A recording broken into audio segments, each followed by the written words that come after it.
Good morning and welcome to another episode of Philosophy for Flourishing. I'm Craig Biddle and I'm joined by my colleague, John Hersey. Today, we're going to talk about one of our favorite subjects. This has long been one of my favorite subjects, and I know it's one of John's. And that is the idea that time is our ultimate currency in life. And this is both philosophically rich and rich in the realm of practicality. The question of what to do given that we have limited time is really sort of one of the biggest, most important questions in life. So to lay a little groundwork here, just mathematically speaking, so if you're born and you're going to die at around 90 years old, you have something on the order of 750,000 hours, a little over that, maybe 780,000 hours in life. That's it.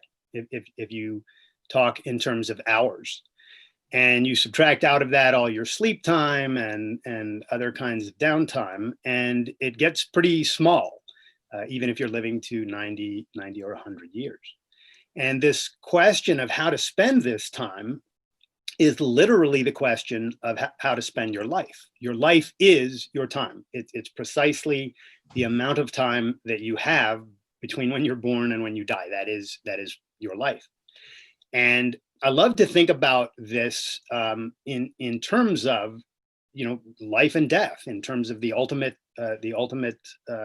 alternative in life, because it keeps us motivated. And I love Steve Jobs had a wonderful quote about liking to think about the fact that he's going to die, because that helps to motivate him to realize, oh my goodness, your time really is limited. I think he even put it this way. He said, death is the single best invention of life, which I just love. That's hilarious. And so I want to play around with this idea today with John. And John, let me get your thoughts on time and life and what the importance of this issue is. Well, you've got us off to a nice morbid start. But it's important to think about the numbers. I mean, it really puts things in perspective. Not that I can think clearly about what 750,000 hours really means, but the fact that there is a definite number, and that's all you get. I think that, like Jobs recognized, best invention. I don't know about that, but it's certainly the whole idea of time scarcity is extremely useful, and marketers use it all the time. But we can use it too. We can use it to make our lives better. Yeah, exactly. There's a really interesting philosophic point here that Ayn Rand made a big deal of in her book, Introduction to Objectivist Epistemology. And that is that in order to spend your time well, you actually have to have your values in order. You have to have organized and sort of hierarchized your values, because what you're doing in deciding how to spend your time is akin to what you're doing when you decide how to spend your money. So the analogy to money is really helpful. When we spend money, what we're doing is we're considering, if we're spending it responsibly. Now, if you're just spending it frivolously, that's a different point. But when we're spending it responsibly, what we're doing is we're saying, look, I have a limited amount of money. And if I buy this thing, then it means that I value this thing more than any other thing that I could have bought with this money, right? And that's at least implicitly what the principle that we're working on when we spend money. Now, I don't think that everybody thinks exactly in that principled term with their money. But when you're spending money responsibly, that's what it means. You're saying to yourself, in effect, what is the most important use of this money? And you can't do that in spending money unless you know what's important to yourself in the realm of material values. You're typically spending on material values. In some cases, you're purchasing spiritual goods. But the point is, you're trading sort of material things for other material things. And in the realm of spiritual values, or the values of consciousness, the way that we think and the way that we project and our purposes in life, what we're spending is our time. And there's crossover here. Obviously, time involves material values as well, and money involves spiritual values, but you get the idea.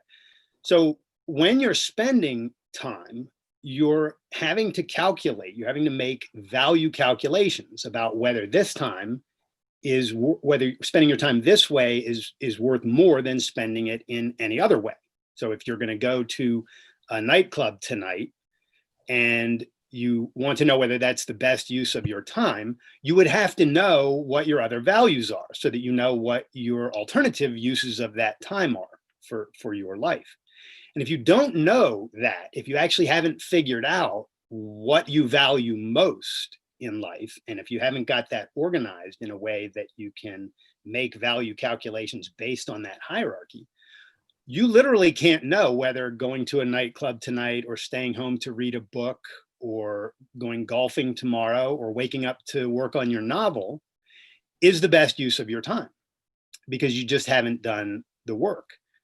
And I love to bring this up because one of the points that Rand makes that I think is super important to grasp here, it's not just that you can't act in a self-interested manner if you don't have your values in order. You can't even think in a self-interested manner, right? Because you can't do the value calculations unless you've got the ordinal value, your values in an order, so that you can determine which one means more to you than the other. And this fact of time and life and value hierarchies is, to me, the real heart of living a scientifically self-interested life, like really taking self-interest seriously.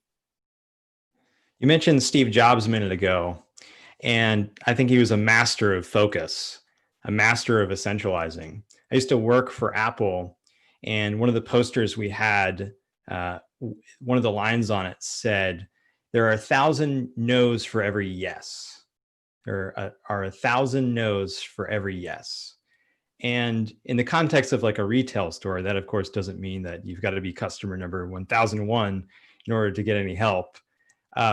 He actually came up with this idea, I think in the context of a WWDC talk 97. That's not a wrestling federation or anything. That's a worldwide developers conference. And he was talking about how when he left Apple, it was chaos. There were 18 different departments doing 18 different things, and some of them were actually cool, but there was no overarching strategy to it. There was no focus, and the whole added up to less than the sum of the parts. There's no engineering management. So what he said is, a lot of people confuse focus with saying yes a lot, say yes a lot. But he said that focus is saying no. You have to say no in order to focus your full attention on the few things that really do make your life better, on the few things that are really worth doing. Now, essentialism is a topic that we could say a lot about. There are books written on this. Greg McKeown wrote a great book called Essentialism that my friend Jonathan Townley reviewed for the Objective Standards. You can check that out. But one of the things that I found, that there are so many different tactics, and a lot of them are really good depending on your context. And I'd just like to share one that I think is really simple but helpful for figuring out how to essentialize. I know Craig has got a whole science worked up on this. I've just got this one thing that I want to throw out there. It's really basic, and you're probably going to think that has nothing to do with time management, but I think it does. And I think you'll see if you try it, maybe you already do it. And it came up in the context. My wife asked me the other day, if there's one thing that you could tell your 20-year-old self to do on a regular basis, what would it be? And I said, I would tell my 20-year-old self to journal on a regular basis, especially when I am overwhelmed or anxious about things and not really feeling like I'm doing my best. Because especially for thoughtful people, I think just logically this makes sense that a lot of thoughtful people are they easily get swept up in a sort of thought storm. If you get your thoughts out in some means where you can view them on paper, or I know some of us like to dictate into notes, you can refine your thinking and really clarify it. And that helps you in numerous ways. One of the ways it helps you is to really think about what's important to me. What should I be focused on? What should I be after in my life? So time management tip, or really more of a focus tip, but I think it redounds throughout. And Steve Jobs, Greg McKeown, all of these guys have great things to say on it. So you should check out some more Steve Jobs videos and check out McKeown's book. And journal. I mean, I think that is such an important topic. So you and I talk a lot about writing, and one of the points that we regularly make about writing is that writing is the most organized form of thinking. What you're doing is you're getting your ideas on a topic, and when you're journaling, the topic is your values. It's what's going on in your life, and what matters to you, and what you've done, and what you've thought about, and what you wish you had done, and what you want to do. It's all about your values. That's what journaling is, right? So I couldn't agree more. I mean, there's no better way to get your values in front of you so that you can start to manipulate them and decide what's more important to me. What do I want to do? And when you do that, if you spend the time doing that, particularly in journaling, because then it really is, you're getting it out of your head. You can't hold all these units in your head. If you're a high valuing person, you got all these values in your head, all these things that matter to you, and you can't really start to work with those until you have them out in front of you. It's like a sculptor and clay, right? He can't begin to sculpt until he's got the clay there. You got to get the clay out on the table in front of you. Then you can start to work with it and say, oh, what if I did things this way? What if I did things that way? And journaling helps you to do that. And as you know, I don't, because I write for a living, I find journaling by writing just too much more writing. So I journal basically by just speaking into my recorder, which I do a lot of. I go on long walks and talk to myself, and the neighbors think I'm nuts. But the point is that kind of introspection is absolutely essential to getting your values in order. So I love that tip. There's an interesting relationship of that I always like to point out whenever we're talking about sort of hierarchizing your values so that you can make these kinds of value decisions. And that is that, almost everyone who thinks philosophically is already familiar with the law of identity and the law of non-contradiction, right? The law of identity is things are what they are, and the law of non-contradiction is that nothing can be both A and non-A at the same time, right? And this is all very abstract stuff. But the fact is that what that boils down to is that facts are facts, and treating them as if they're not is no way to keep your mind connected to reality. But there's a relationship between that law, the law of non-contradiction, and the law of identity, between those two laws, and the hierarchy, your hierarchy of values, and what we can call the law of non-sacrifice, or the principle of non-sacrifice, right? Once you have your values in order, once you know that writing this book is really important to me, and learning to scuba dive is really important to me, and working on my relationship is really important to me, and you know the kinds of things that you want to do in these areas, then you can make calculations that are every bit as scientific as the fact/non-contradiction calculations that you would make. What they are non-sacrifice calculations, or value pursuit calculations. You can look at it either way. Pursue values, don't sacrifice them. In relation to what? In relation to this value hierarchy. And what you see there, once you have a hierarchy, is that a sacrifice, the giving up of a greater value for the sake of a lesser value, doing something that's more important, doing something that's less important to your life and happiness at the expense of something that's more important, is literally a contradiction. It's a contradiction of your value hierarchy. So you can put it this way: the law of non-contradiction is to facts what the principle of non-sacrifice is to values. They have a similar, almost identical relationship, and the value the value slash non-sacrifice aspect here is just an application of the law of non-contradiction. Don't contradict your value hierarchy. Could you repeat that principle real quick? You broke up a little bit for me, and I don't know if you broke up just for me or for everyone. So sure. So I was pointing out that the law of non-contradiction is to facts what the principle of non-sacrifice is to values. When you violate your value hierarchy, once you have it set up, you know what's more important to you and what's less important to you. When you have that and you violate that hierarchy, what you're doing is you're committing an act of contradiction. You're contradicting a fact of reality, the fact being your value hierarchy. And people can't even think this way until they understand that values are certain kinds of facts. They're facts in relation to the requirements of your life and happiness, right? And once you get there, then it opens up this whole way of thinking about values and morality and life that you can't think about if you're stuck in, Jordan Peterson's place or Ben Shapiro's place or somebody's place where they don't think that you can get values from facts, right? They think that these are unrelated. But as soon as you understand that values are facts in relation to the requirements of your life and happiness, you can see that it literally is a contradiction to violate your value hierarchy. It's the same thing. So I put it, the idea that it's a contradiction on the same order of saying that 2 + 2 = 5. No, it's not. And going to the nightclub tonight when staying home to work on your business plan is actually in your self-interest. To go to the nightclub would be to commit the same kind of contradiction. You're contradicting a fact. I love how clean this is once you actually have your values hierarchized.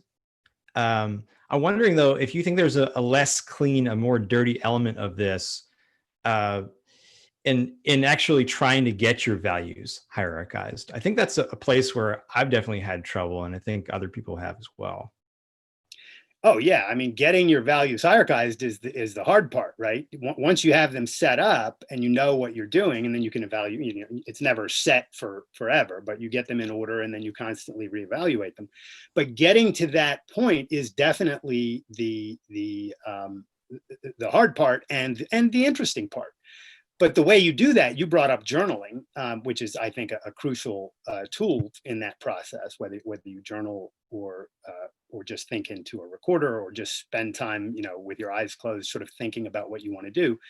You have to introspect, and you have to extrospect. You have to get out and try things because you don't know all of the things that you love. They don't just come to you in your head, right? How do you figure out what you love? You get out and try things. So it is messy. Life is messy. Life is full of alternatives. We're constantly bombarded with optional ways of spending our time, but we can't spend it on everything. You've got, just like money, you've got to spend. If you spend it here, you can't spend it there. So you've got to make these decisions. And what I recommend to anyone who's trying to figure out what their value hierarchy is if you don't already have very rich and deeply held values, if you don't already know, yeah, I really want this and that, the way to deal with that is to get out and try things, to do things. If you don't love things, then do the thing that you dislike the least, right? At the very least. So, go try dancing if you've never tried it before. Try, rent a bicycle and go for a long ride and see whether you get into that. If you're trying to figure out what kind of a career you'd be interested in engaging in, if you're young and sort of on that track, speak with people, interview people who do things. You don't know if you have this idea in mind of what a lawyer does all day, and you want to be a lawyer, it's a good idea to speak to some lawyers and find out whether this idea in your head is actually what you do as a lawyer, right? Because it may not be. So you got to investigate life. You got to get out and try new things and ask questions. I have another question for you on this, Greg. I didn't mean to turn this into a mini interview for the benefit of me, but I think other people can benefit from it as well. I think in particular, a lot of people who are interested in rational philosophy and interested in objectivism have this view that, well, I have to think my way to my values, and my emotions really shouldn't play too much of a role in this whole hierarchizing of my values. Could you say a few words on that? Well, yeah, I mean, your emotions are central to it. So yeah, I mean, and I do think some people make that mistake. They're kind of like, I'm going to Spock myself to use Spock as a verb. I'm going to Spock myself into figuring this out. No, look, we're beings of body and mind, matter and spirit, and in our mental faculties, there are two fundamental elements. There's our rational faculty and there's our emotional faculty. And it's not the case, contrary to what some people think, that your rational faculty is more important than your emotional faculty. It is not. They're different faculties, and they're both equally important to the spheres of life that they concern. Your rational faculties, your means of knowledge. It's how you observe reality, you integrate the things that you observe, you form concepts and generalizations and principles. That's how you figure out what's true. How you deal with values, that is very, very much tied into your emotions. Your emotions are your psychological means of experiencing your values, right? You meet a new person who you find really interesting and you feel really great about that. What happened? Well, you value this person and this new relationship. Your sports team wins a big event and you get excited about that. You're really happy about that. What happened? You value this thing, and so you have this emotional reaction. Well, your emotions are precisely the things that make life worth living. Right? If you didn't have any emotional reactions to anything, there'd be no point in using reason. What would reason be for? Just keeping you alive and keeping your heart beating while you sit there and feel nothing? So life is not just reason, and reason isn't the only important faculty that we have. It's not the only important mental faculty. Your emotional faculty is every bit as important. It's just different. One's your means of knowledge. The other is your means of your psychological means of experiencing your values. So when you get to thinking about your value hierarchy and how to organize that, absolutely, one of the first questions should be, what do I love to do? What do I enjoy doing? And if there's nothing, if nothing comes up, if you're not already passionate about something, and very frequently people are not, particularly young people, they don't know what they're passionate about yet. So then if that's the case, then you have to back it down a bit. Isaac Morehouse makes a really good point on this. And it sounds kind of negative, but I think it's a good point. He says, don't do things you hate, right? Because if you don't do things you hate, then it's at least something that you kind of sort of like. And if you do things that you at least kind of sort of like, you know what happens is you get into the thing and you start realizing oftentimes, oh, wow, this is much more interesting than I thought it was. Right? You on a Saturday on a whim, you just go, I'm going to go try horseback riding. I've never tried it before. So you don't know what horseback riding is going to be like, but you go pay $75 and you get a lesson to ride a horse. And after that, you know one of two things. Either this is much more interesting than you thought it was going to be, or it's not. It's not for you. But you're not going to know that unless you go try the thing.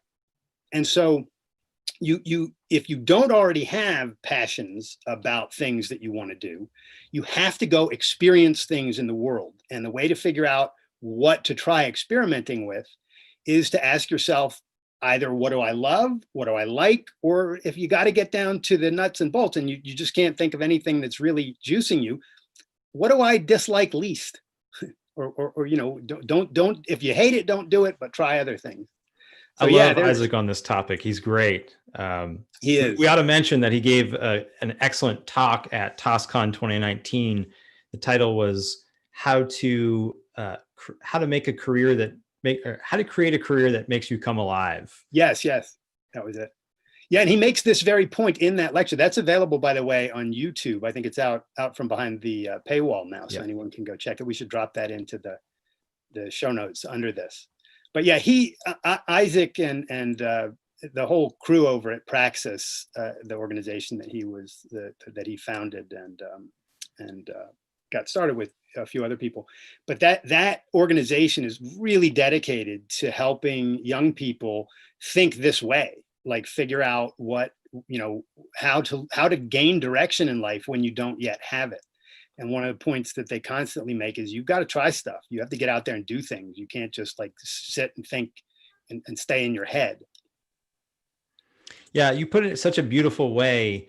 Your emotions are your means of experiencing your values. And that doesn't mean that all of your emotions necessarily are valid because they depend on your values. But if your values are generally rational, or you've thought through them, and you really think that what you value is life serving, then your emotions are valid things to think about and consider. Yeah, I would even be cautious saying that certain emotions aren't valid. I know what you mean by that, but the fact is you can't control the emotions that come up at any given time. You're not in control of what you feel.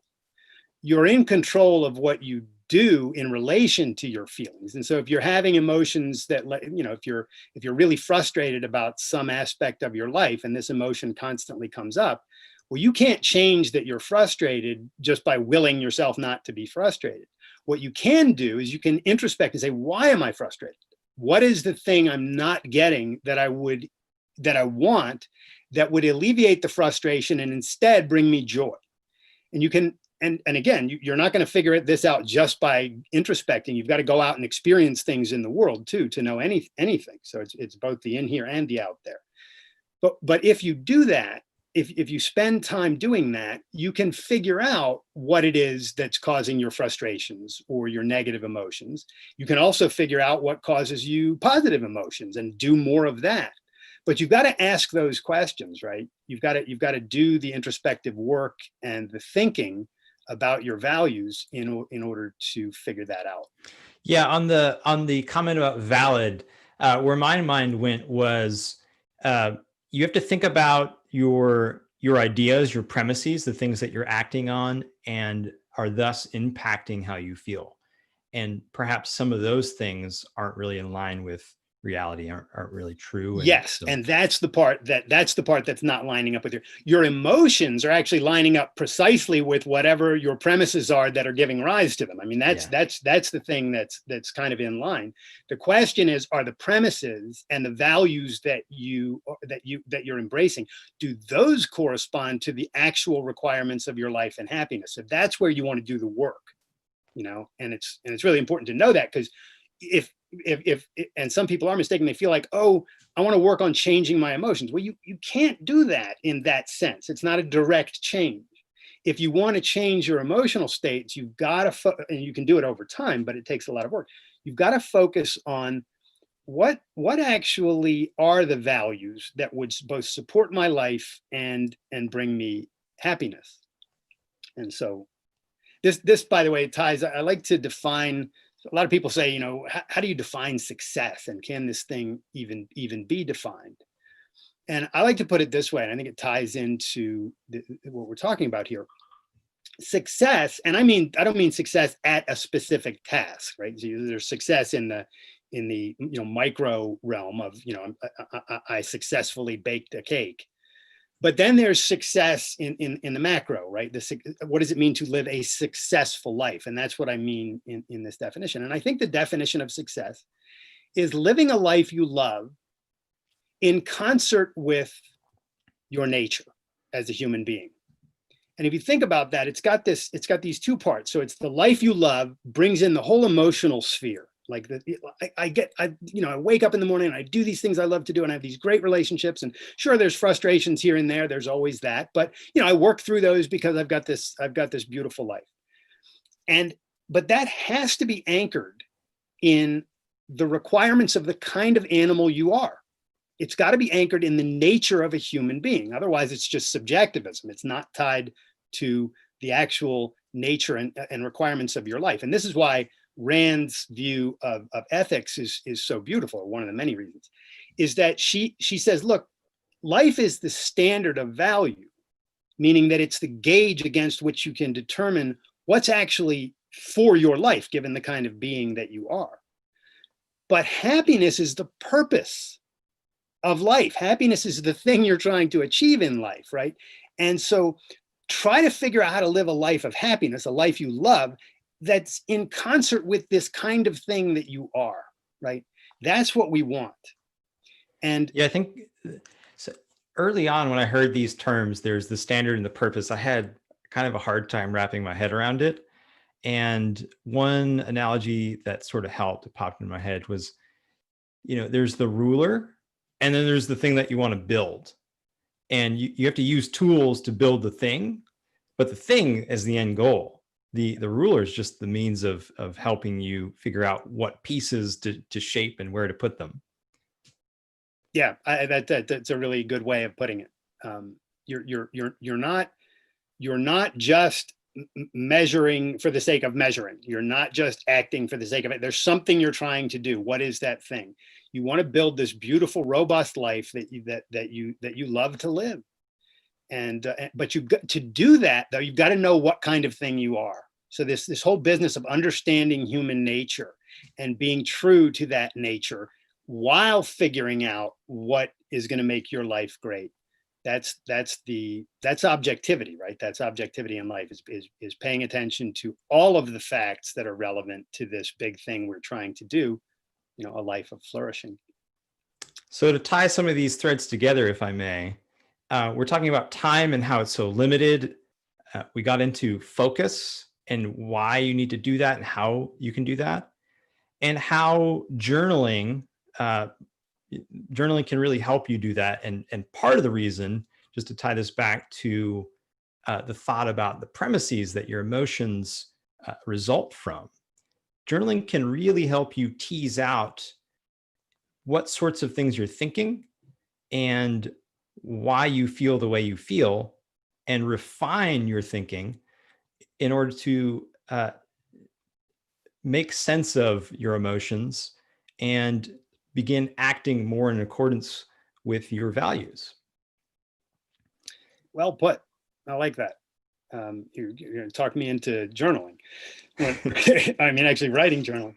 Yeah, I don't think there's a better tool for figuring out for organizing your values and updating them on a regular basis. Because here's the thing: once you get, you don't just journal for a week and then you're done, right? I mean, you could, but it's not really gonna serve the purpose of journaling. The purpose of journaling is to regularly think, introspect, revisit your values, talk to yourself about what you've accomplished, what you want to accomplish, et cetera, et cetera. And it's this ongoing process. Well, that's precisely what life is. It's this ongoing process. And what you want to do is figure out what's the best way for you to engage in that process so that you live the best possible life you can. And I don't think that there's a better tool than journaling. And I'm really just spitballing here, but you talked about getting out and experiencing things and figuring out what you like. So I think there's this two-pronged thing that you need to do: experience things and reflect on them. It seems so obvious when we put it this way, but there are some tools that can help you do this better. Yeah. I want to add one more level of sort of science to what we're talking about here. And that is, I want to talk a little bit about what it means to use your time in accordance with your value hierarchy. So your value hierarchy is constantly churning and changing, and you've got to pay attention to it because it's going to change. Like I used to rock climb, 2 or 3 times a week. I haven't rock climbed well, partly because of an accident, but I can't rock climb now, but I used to do it all the time. And then for a while I was down, not able to do much of it because my life changed, and it took a lower place in my life because there was so much else going on. And that's fine. You've got that. When that happens, you have to accept that you're changing, and you want to adjust your value hierarchy accordingly. So first of all, just remember that this thing is not static; it's dynamic. Your value hierarchy, and that's one of the reasons that journaling is so important, because it will enable you to sort of roll with the new information as it comes in, and your new values as you develop them.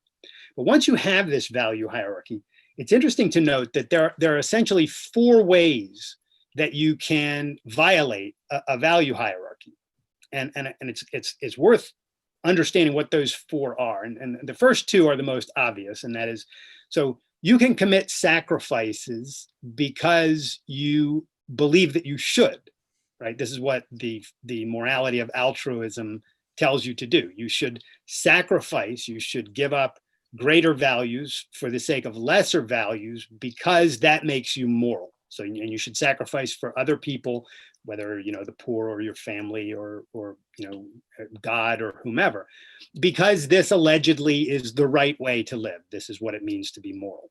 So when you do that, whether anybody agrees with whether it's right or wrong to sacrifice, you can see that when you sacrifice, you're violating your value hierarchy. And you can do that either by sacrificing for other people, or you can do it in the even worse version of this, which is the Kantian type of sacrifice, where you're just sacrificing for the sake of sacrifice. So it doesn't even matter if your sacrifice allegedly benefits somebody else. As long as whatever you're doing is not in your self-interest, then it's a good thing. And that's sort of the Kantian view of what it means to be moral. Now, I don't think anybody listening to this podcast or interested in the ideas that you and I are talking about is too wedded to either of these ideas. Maybe they're still wrestling with them, but I doubt that they're like, yeah, gung-ho, let's sacrifice. The other two ways that you can sacrifice are the things that are more interesting. And that is this: you can sacrifice by default by simply not having your values in any kind of an order. So you go out to the nightclub tonight and you stay out late and you get very little sleep and you wake up tomorrow and you have no energy to do what's going on. Well, was that the right thing to do? You have no idea, because you don't know whether the thing you did last night, what the relationship of that is to the thing that's going on in the morning. You haven't got your values in order. So you literally cannot make value calculations because you don't have your values in order. So what does happen by default there is some things genuinely would be better for your life if you were to pursue them, but you don't know what they are. So you're committing sacrifices in effect by default, and you don't even know what you've lost. So that's one type of sacrifice. The other type of sacrifice that you can engage in is you can have your value hierarchy organized and sort of set up, and then you can simply violate it either by not honoring it or by sort of evading at some point. Oh, I don't want to pay attention to the fact that difficult thing is the next thing I have to do, so I'm going to go do this other thing. And I think it's interesting to note that even if you set aside the altruism and the duty versions of sacrifice, that you can, even if you're an egoist, even if you're somebody who's scientifically trying to make your life the best that it can be, you have to do these other two things too. You've got to organize your values, and then you have to be true to that organization. You have to be true to that thing. Constantly reflect on it, change it as it needs to be changed, but pay attention to it and live by it. And you know what happens when you do that is your life becomes beautiful. It's just science. It's just science. Well said.